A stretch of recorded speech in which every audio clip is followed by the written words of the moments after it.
Happy birthday to you. আজকে আমার তরুণ চাচুর birthday ছিল।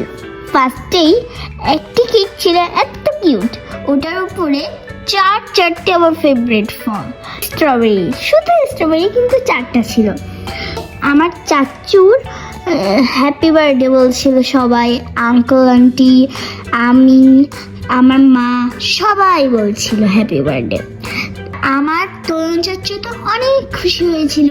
কেকটা কাটার পর আমাকেই ফার্স্টে তরুণ চাচুর কেকটি খাওয়াই দিয়েছিল। কেক না খেয়ে আমি ফার্স্টে স্ট্রবেরিটাই খেয়েছি। আমার তরুণ চাচুর জন্য সবাই অনেক দোয়া করবেন। আসসালামু আলাইকুম। Happy birthday to you, happy birthday to you Tarun চাচু, হ্যাপি বার্থডে টু ইউ।